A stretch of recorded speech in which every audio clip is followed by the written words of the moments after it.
आज की कहानी है फ्रेंड्स सोचने का तरीका। एक नेत्रहीन बालक था। वो भीख मांगकर अपना जीवन यापन करता था। एक दिन वो अंधा लड़का हर रोज की तरह एक बड़ी सी बिल्डिंग के आगे बैठकर भीख मांग रहा था। उसी समय वहाँ से अमन नाम का एक लड़का गुजरता है और इस अंधे लड़के को भीख मांगता हुआ देखता है। अमन उसी बिल्डिंग में एक ऑफिस में काम करता था। जब अमन ने देखा कि ये लड़का भीख मांग रहा है तो वो उसकी मदद करने के लिए उसके पास जाता है। अमन वहाँ जाकर देखता है कि इस लड़के के पास एक डिब्बा है और उस डिब्बे में थोड़े सिक्के भी हैं। कुछ लोग ही आते हैं, इस लड़के को पैसे देते हैं और कुछ लोग उसे बस देख कर ही चले जाते हैं। अमन ने ये भी देखा कि इस लड़के के पीछे एक बोर्ड लगा हुआ था जिस पर लिखा था कि मैं एक अंधा लड़का हूँ, मेरी मदद कीजिए।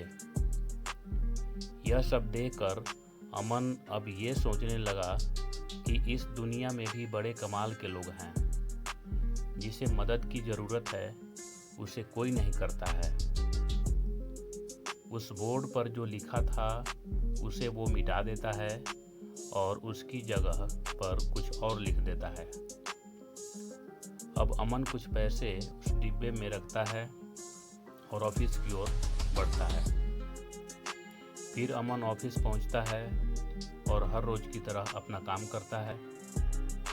शाम को जब वो ऑफिस से अपने घर जाने के लिए निकलता है तभी उसे वो अंधा लड़का याद आता है। वो ये सोचता है कि मैं एक बार घर जाने से पहले उस लड़कों को देख लूं।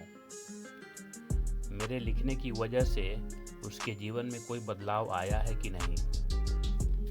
वो अब उस अंधे लड़के के पास जाता है। उसके पहुंचते ही वो लड़का खड़ा हो जाता है।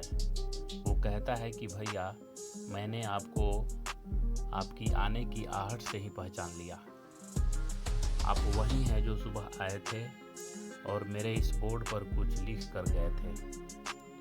मैं आपको सिर्फ इतना पूछना चाहता हूँ कि आपने ऐसा क्या लिख दिया था मेरे बोर्ड पर कि जो भी यहाँ से गुजरता है वो मुझे कुछ न कुछ देकर ही जाता है। अमन ने कहा कि मैंने जो तुम्हारे बोर्ड पर लिखा था उसे मिटा दिया और लिख दिया कि आज का दिन बहुत खूबसूरत है, लेकिन मैं देख नहीं सकता हूँ। हम ये बड़ी आसानी से समझ सकते हैं कि जो पहले लिखा था और बाद में अमन ने जो लिखा उसमें काफ़ी अंतर था।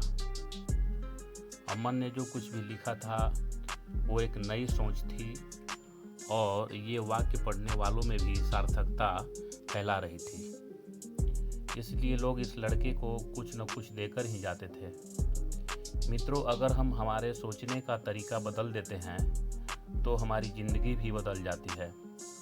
तो फ्रेंड्स, ये कहानी आप लोगों को कैसी लगी प्लीज़ कमेंट में बताना और please subscribe my channel and press the bell icon for the next videos.